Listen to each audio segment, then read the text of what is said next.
Assalamu alaikum. Dear viewers, I am Saiful Islam welcoming you to my discussion program in English. My today's topic is South Africa. Because many Bangladeshi people live in this country for decades together. Some of them are permanent citizens, while some are asylum seekers. Many refugees from different countries also live in that country.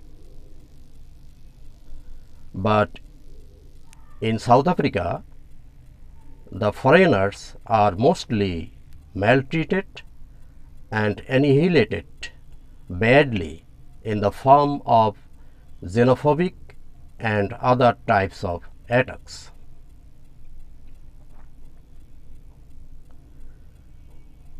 These are always alarming for the foreigners. We know it's a country of Nelson Mandela, an anti-apartheid revolutionary leader who is also the father of the nation and the first black president of the country. The majority black people got freedom under his long struggle. The country has an abundant mineral resources: diamond, gold, platinum, chromium, coal, etc. It's a developing country,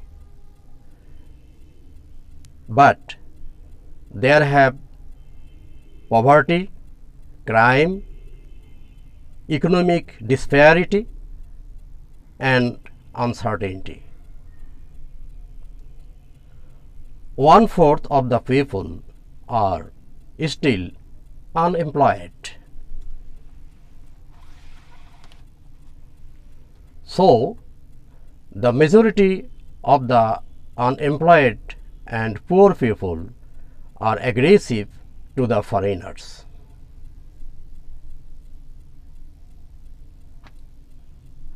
Because they think the foreigners are the cause of their poverty. So, xenophobic attacks took place in several times. Xenophobia increased between 2000 to March 2008. That resulted in the death of more than 67 people. The same is true for the April 2015 violence in Durban that led to the displacement of thousands of foreign nationals. More than 200 people were killed in that incident. In September 2019, in Johannesburg, angry mobs ransacked and looted over 1,000 Bangladeshi shops. The South African government introduced its National Action Plan (NAP) to combat racism, racial discrimination, xenophobia, and related intolerance. But in practice, NAP could do nothing regarding this.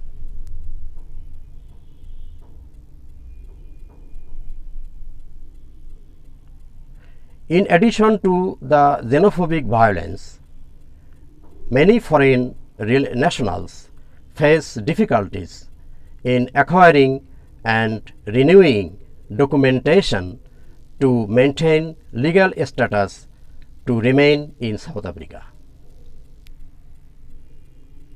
At the same time, the country is engulfed by unlimited corruption. This year, from July to September, a wide corruption was traced in purchasing personal protection equipment (PPE) during the COVID-19 pandemic. BBC says that PPE was bought for 5 times more than the actual price.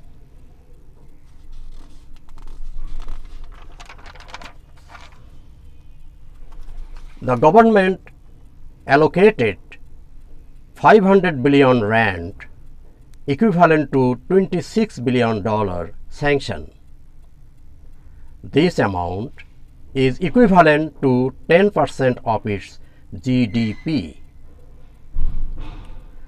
The funds were meant to assist vulnerable households with food purchases, unemployment grants, support a small business, farmers, and to also purchase PPE.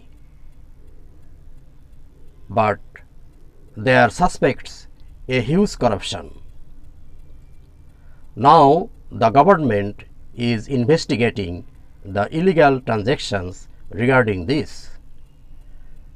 President Cyril Ramaphosa to act decisively on this issue. According to WHO, South Africa has had the highest number of total cases and reported deaths in Africa continent since the corona pandemic began in 2020.